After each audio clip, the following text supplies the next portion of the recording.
Hello, everyone. My name is Laura Behrens, and I'm the founder and CEO of a company called Shippo. And as you can imagine through the name, Shippo builds shipping software. So we're a shipping software company. We're making sure that shipping is easy and convenient and fast for e-commerce merchants, really trying to make sure that everyone can ship like retail giants, and that shipping is, or good shipping is not just limited to the likes of Amazon and Walmart and Target. I hope, or I think that probably everyone's been thinking a little bit about shipping before this presentation already. If not, I'll also be talking about why shipping matters. Before I go into the details of like shipping and why it matters, really want to just give you an overview of how I got into the shipping industry myself. I think shipping is kind of a little bit of a scary topic for a lot of people. And I certainly did not grow up like thinking about wanting to build shipping software myself before founding the company. I was starting an online business, and my co-founder and I, in roughly 2013, even the beginnings of 2014, were running a little e-commerce store that was a side business of ours. So we were in San Francisco working for other tech companies at that point in time. And with that online store, we at that point in time were using a bunch of other technologies such as Shopify and Stripe and others to be able to run a very professional looking online business, even though we've never done e-commerce before. And when it came to shipping, we realized that like it was exceptionally hard. It was very offline. We had to go to the postal office to hand over our packages. We had to like figure out different rate charts, really understand how USPS and FedEx and UPS compare to each other. And we spent way too much time trying to figure that out. And from that, we came to the conclusion that it really shouldn't be this hard. Like shipping is essential to e-commerce. Every single e-commerce store needs to ship. And given that other people are having this problem as well, we decided to just stop doing e-commerce and focus on this shipping idea instead.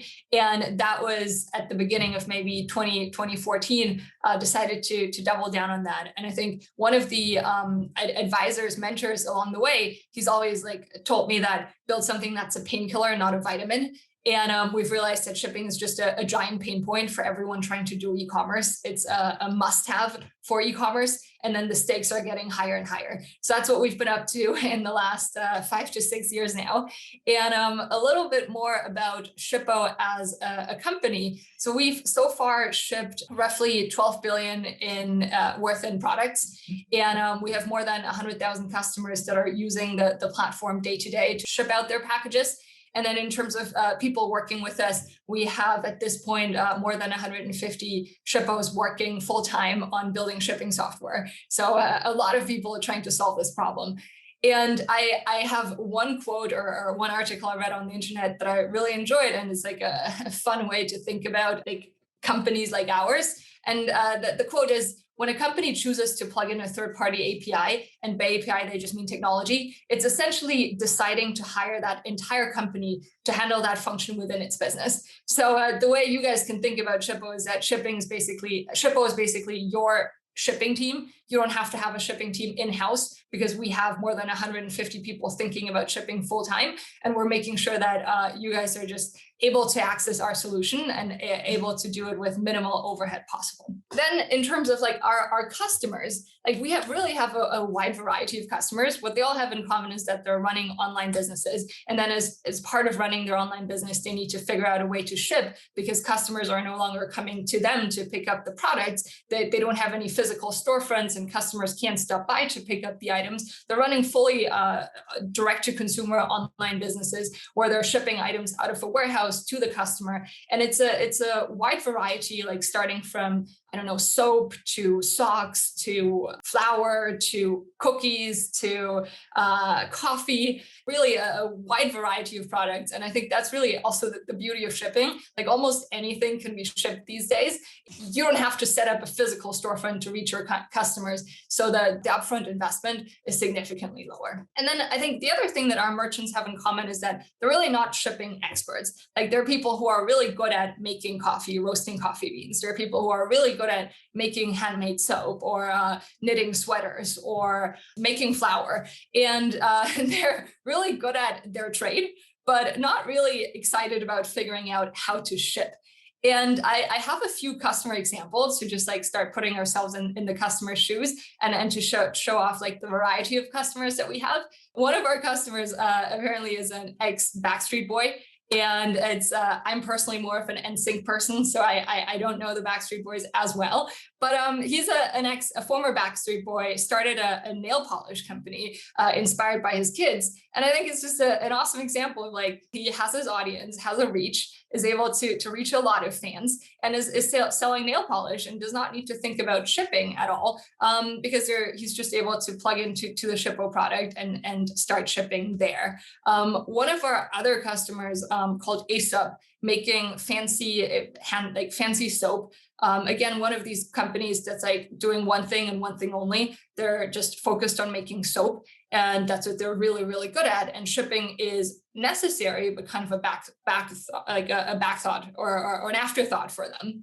And that's where we come in. And then I think last but not least, like you guys that I'm talking to today, we're working together with Barn to Door, allowing farms to start selling on the internet. And I think if you look at what you guys are good at, probably shipping is not one of the first things that come to mind, but it is still an important part of running an online business. So I think that the summary here is just like our goal is to make sure that everyone, no matter what they're selling and who they're selling to, can focus on what they're best at, which is their trade, and then don't have to worry about the overhead of shipping and how to get that done. Want to really get back to like e-commerce, like why do e-commerce in the first place? I've heard from James and other Barn to Door people that I talked to that you guys might be a little new to e-commerce or maybe still deciding whether e-commerce is for you.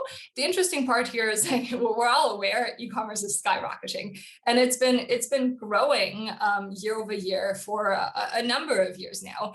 And since the pandemic, it's also really accelerated. And I think in terms of acceleration, this is just a natural acceleration of a trend. I think we're well on track again to come out of the pandemic. However, I think it is a trend that's here to stay. People have learned how to buy on the internet. It's reached new audiences as well. And that kind of learned behavior is here to stay. So we're thinking it's just a trend that will continue. Worldwide, we're expecting 4.5 trillion in e-commerce sales. So these are really giant numbers that we're looking at, and it's still growing. In terms of penetration, I think here in the US, it's at roughly 20% right now. We're still in the very early days of e-commerce, but there's an appetite from the audience, from consumers to buy on the internet. In terms of weekly package volume in 2020, like every week, the package volume was roughly 3% higher than compared to last year's, so 2019's holiday season. And shipping and e-commerce are both quite seasonal. So the holiday season is always the highest shipping month for the entire country. And last year, like every week was 3% higher than that. And in terms of customers or consumers that we're surveying, 37% of consumers will they will continue to shop more on the internet than pre-pandemic. These are the latest stats. So we're really thinking like these customer expectations are here to stay. Online shopping is just so convenient, and people will keep doing more of that. And then as we're looking specifically at this segment, and looking at what it can do for farmers, I think what we're seeing is like people are excited to buy groceries and produce and food products on the internet. It's not just like, I don't know, soap and socks and fashion. People want to have that convenience across the board and buy all kinds of products, and those products include food items. So we saw that, for example, grocery sales in the US grew by 43% year over year. And we also saw that like in March 2020, and that's the beginning of the pandemic, more than 30% of US households have used some kind of service, some kind of online service to buy groceries and produce on the internet. I think it is a fantastic trend to tap into. Consumers in the US have really started seeing just the upside of being able to order stuff from home. They're able to reach and buy products that they normally can't buy in the supermarkets. They can get more diverse produce. They can get fresher items. They can just bypass the supermarket supply chains and go directly to the source. The other new awareness since the pandemic is just buying local and also buying from independent businesses. Customers, they care about that. They want to buy from independent businesses. They want to buy locally, and they want to buy from the US. So with e-commerce, I think there are a few different options. Like on the one hand, you can use you can do e-commerce fairly locally and have an online store and have people still come up and show up at your farm and pick up the items. And then on the other hand, you can set up a website and allow people to buy. And if they can't come and pick up the items themselves, they can expect to receive their products through shipping. And shipping is interesting because everything in e-commerce happens on the internet up until the point you need to ship. And then suddenly, like you've reached your customer on the internet, they've clicked buy, and suddenly you have a box full of produce that needs to move across the country. You need to figure out like, who do I give this box to? And it is really the convergence from of offline and online, and trying to figure out like how do I make sure that this package actually reaches the customer? And customers these days, they have pretty high expectations around shipping. They care about shipping costs. They care about how long it's going to take for the package to arrive. And then they also care about just best value, making sure that they don't have to pay for shipping, but still get it within a fast enough time spent. So basically, I think that the summary is really Amazon Prime has spoiled American consumers. Everyone expects free and fast shipping. And it is kind of a challenge for people trying to do e-commerce. Lastly, just one argument in favor of opening up a website that allows people from all over the country to buy from you, not just local people, is really that you can use shipping to expand your target audience. Like you can expand your total addressable market, it's not just limited to people who actually live in your area, who can spare the time to drive to you, but it is going like with your store, you're then able to reach every consumer in the US. And that's what shipping can do for you. The post office, for example, they have a mandate to deliver to every doorstep in the US. So you've got other companies that can help you do that. And no matter how remote your consumer is, the shipping can help you reach that audience. Last but not least, like I talked a bunch about like how shipping is hard and what the different macro trends are, in the sense that like consumers want to buy on the internet, but consumers expect free and fast shipping. They care about items arriving on time. Our goal is really to make sure that shipping does not have to be hard, and to build like shipping software that allows everyone, no matter their size or their past shipping experience, to ship like retail giants. So that's where we come in, and where we've partnered with Barn to Door to offer the shipping capabilities directly in the Barn to Door dashboard that you're already using. Okay, I'm going to stop right here, and I think after that I will hand over to my colleague Mike, who's been advising and working with a lot of our customers in the past. And Mike is going to walk through just a bunch of like shipping best practices, shipping 101s, things to consider before starting to ship. Hi, everyone. My name is Mike Hathaway. I am the Director of Sales at Shippo, and today I'm going to be talking through the actual nuts and bolts of what it'll take to help get us shipping here with Barn to Door, and hopefully make shipping a really accessible part of your business. I'm really excited to be chatting with the group here today. I've been at Shippo for about 3 years, so very familiar with shipping in the e-commerce space, and how shipping and the addition of shipping to businesses that did not previously operate with shipping as part of their offerings really is a huge driver for growth and the ability to reach new customers and grow the brand. And so super excited to be chatting as part of this panel about how Shippo's integration with Barn to Door makes that really easy to manage.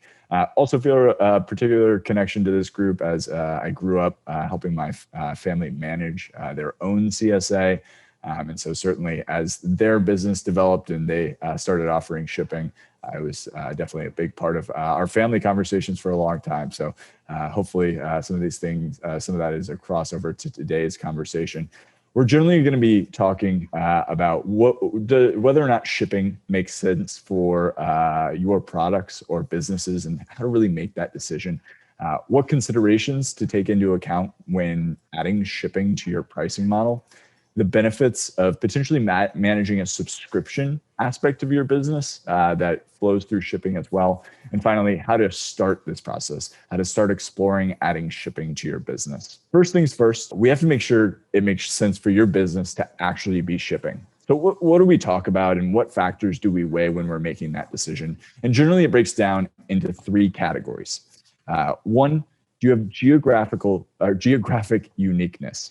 And when we say geographic uniqueness, generally what we mean is, are your offerings only available in one centralized location or region? And is that in the country? Is that in the world? And is your product something that can be found at the local grocery store or farmer's market for everyone? Or is it truly something that you can only source from a specific location? And if the answer to that question is yes, then generally you're an excellent fit to add shipping to your business. The second thing we ask ourselves is, do you have limited access to a market? And what we're talking about here is, are you particularly in a location where you can only sell to a small market locally? Are you geographically constrained by your buyers? Meaning that, maybe you have something that you create that isn't bought by someone locally, but there are people who are located elsewhere who buy these things in droves. And finally, does your market exist in another place or country? So very often, I find myself buying olive oil not sourced from the US. And so that's a great example of how a market does not exist in my place or country, but can be accessed elsewhere. Finally, the question we asked is your item shelf stable versus perishable? And we factor that into the first two equations here at the top. This is a huge part of the decision-making process for shipping. How perishable your item is a big factor in what you have to do to successfully ship your item. So if you're shipping a perishable item, the shipping equation is much more complicated and expensive than a shelf-stable item. So we have to think about our buyers. Will your typical buyer pay a higher cost of delivery if your item is perishable? So if you're growing turnips, will somebody who pays $1 for turnips pay $13 for turnips if that includes shipping? And these are strategies to help shipping both items that can help make you successful. But that first step of really understanding your buyers is so important when you're having this discussion about whether or not to add shipping to your overall offerings. And so once again, is your item unique based on where you are? Are your buyers local to you, or are they in a different location? And finally, is your item something that can be shipped successfully? And do your buyers, will they pay that cost that may be associated with shipping? And certainly you don't need hard answers to any of those questions. There are lots of good resourcing and testing grounds you can use to figure this out along the way with soft launches and make this a very approachable decision for your business. But as we start thinking about whether or not in general it makes sense to add shipping to your overall offerings, these are the types of factors that we weigh in that decision. Next, the key considerations when we're going into shipping. First, what are we going to ship it in? And this comes down to packaging.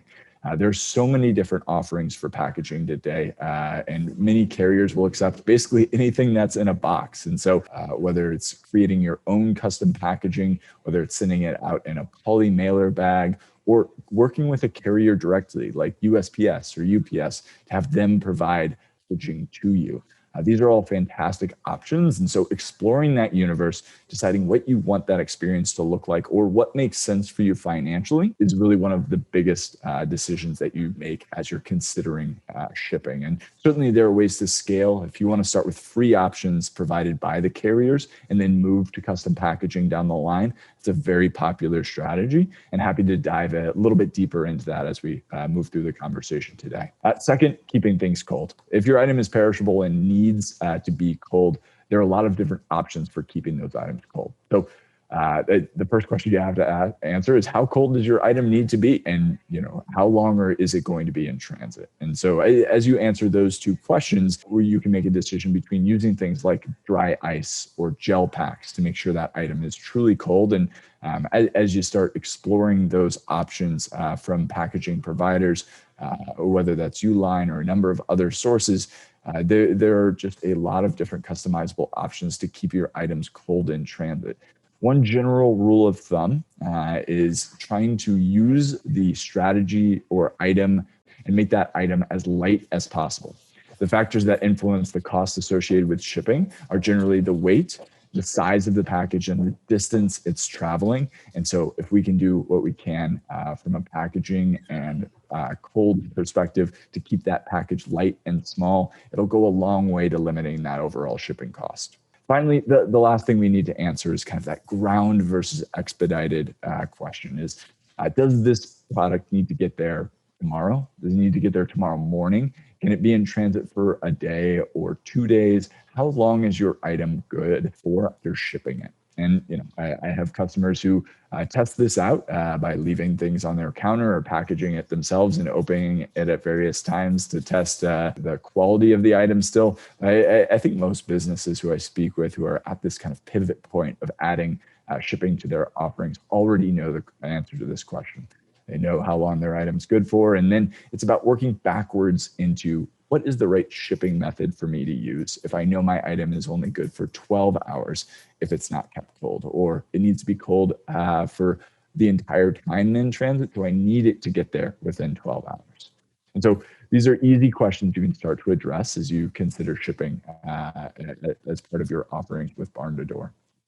The next thing we chat about is estimating what the cost of adding shipping to your products and overall offerings might actually be.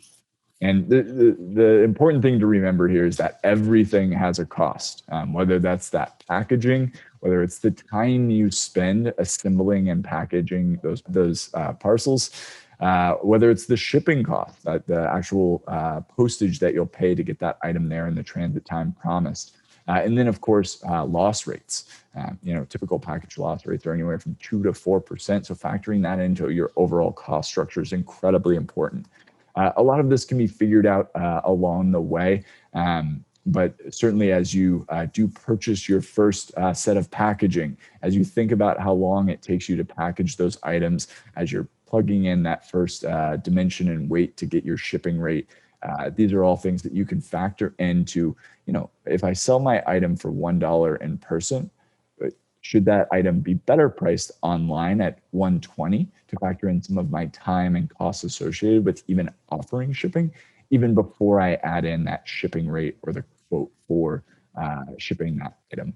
And this opens up an interesting conversation for properly pricing your items. And I think one of the most successful strategies a lot of businesses have as they're launching a new aspect of their business is trying to create a predictable revenue stream going forward. And that's why subscription businesses are such an easy way to dip your toe into the shipping market. One, it creates predictable revenue. Two, there's a huge audience for people who are looking for subscription models. McKinsey reported alone that the top 500 subscription retailers in 2020 generated over $2.6 billion in sales. And this is an easy way to also increase the lifetime value of a customer. So as opposed to doing one-off shipments where you have to process them that day to meet buyer expectations, managing a subscription service can give you much more control over dipping your toe kind of into shipping. And I really truly believe that the farming industry is uniquely primed for subscription models. Whether it's food, lotions, soaps, perishables, these are all items that are consumable and therefore need to be replenished. And you have the ability to provide a special and curated experience, which is 55% of the reason that most consumers use a subscription service. They want to feel what it's like to work with that business that they're helping grow. And Shippo, we have many great examples of successful subscription businesses. And Beanbox is a fantastic example specifically. And they've been a Shippo customer for a long time. We've really helped them scale their operations as they moved from traditional sales, online sales, to more of that subscription model. They're a coffee subscription company and, as mentioned, a longtime Shippo customer. And their key differentiator is the freshness of their beans, which makes the seamless shipping process a critical part of their overall success.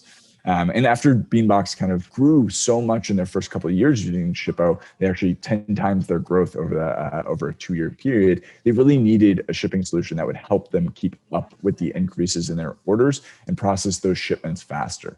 And so that's where Shippo, worked with them to create workflows that were incredibly easy to manage and met all of the buyer expectations that they had set along the way. In fact, their CEO, Matthew Burke, and I'm just going to read a quote here, said last year, Shippo helped us learn a lot about our operations, what's working and what's not. So we can make changes in our warehouse. And in the end, this translated to time and effort saved for us. And I think that last piece, the efforts, is really where you want to make sure that you dot some of these I's and cross the T's from the beginning. You want to make this as easy as possible for you and your team to attack as soon as you start getting these orders from the very beginning. So then once we get into kind of what makes shipping for barn-to-door merchants so successful, it's really that business that does provide that unique and customized experience. These people are working on this platform and looking for businesses like yourself because they want that small feeling and working with a curated business that really provides a unique experience. And so there are easy ways that we suggest our customers provide that customized experience. And you can go as far to create a curated unboxing experience where you have things layered and a card on the top and make sure that they're popping open items in a specific order. Or it's as simple as adding a handwritten note, a sticker, a stamp, including a bumper sticker. There are lots of different ways to make this extremely easy to make your buyer really feel connected to your business and more incentivized to help you grow your brand and become a returning customer. And so as you do kind of think about the last things you'll do before you ship out one of these packages, I really encourage you to think about how your package opening experience or your package might be different than someone else's who could be shipping the exact same product. The last thing I quickly wanted to touch on, and this is a huge conversation and one we'll get into how we can have on a more granular basis with you and your business, is what it looks like to factor shipping costs into your pricing model. Shipping costs are obviously an important part of your pricing model, and the way in which you need to include them will be different based on each business and product you're shipping out. We're going to cover a few best practices and point you in the direction of some fantastic resources to help you have confidence in the way you adjust your pricing model for shipping. Here, one of the things that businesses first ask is kind of, how do I display shipping costs and include shipping in the buying experience in a way that makes sure I'm not holding the bag for a bunch of extra shipping costs on the other end? So we do have a number of different ways that you can set up shipping within your profile to make sure that doesn't happen. One of the most popular ways to attack this problem is by doing a flat rate model. By finding your average shipping cost going across the country or to your specific market, which our teams can help you do very easily, you can come up with a flat rate that ensures on the majority of your shipments, you are covering that cost or even making a little margin. And the nice thing is you can set this on price or weight within the platform.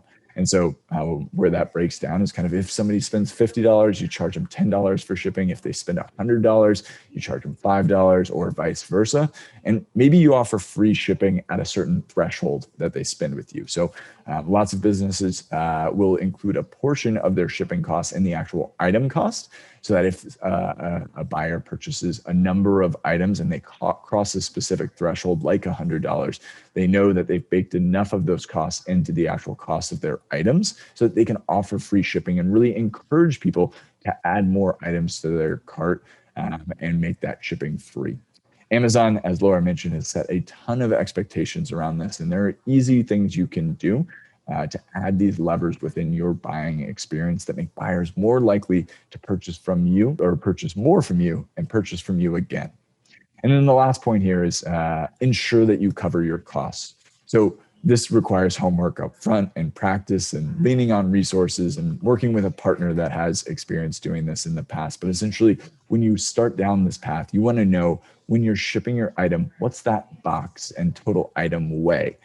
What's the size of the box? Where are you going to be selling it for? And defining a lot of these variables at the beginning of your process can make it really easy to understand exactly how much you should be charging to make sure you're not paying too much for shipping and setting that appropriate rate. And I think that brings us to our last point here, which is Barn to Door and Shippo have worked together to make this extremely accessible and easy to manage with farmers, especially for farmers who are looking to add this as a potential offering to their business.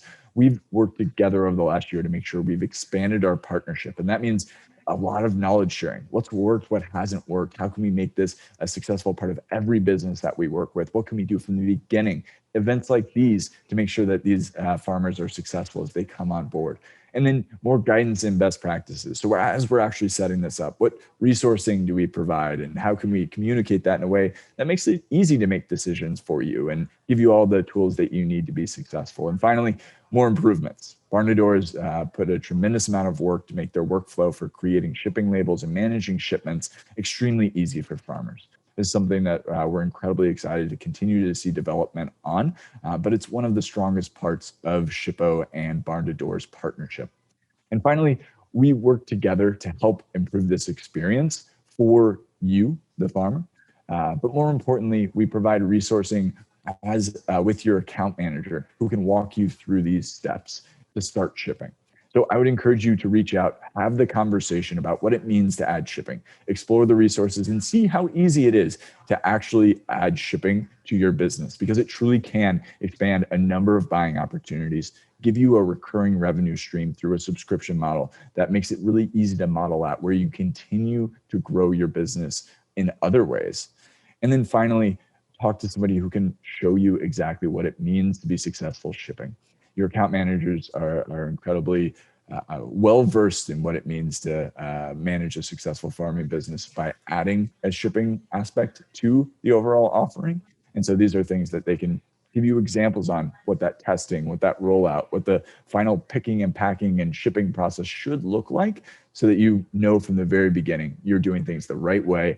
And as you grow, that operation is scalable in the future.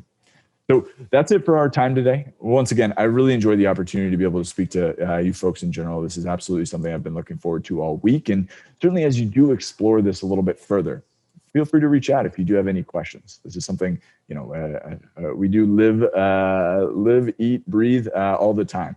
And I don't think I ever would have said I'd be passionate about shipping for small businesses about 3 years ago, but I can certainly say it now. So really, once again, really enjoyed our time together today. And please don't be a stranger.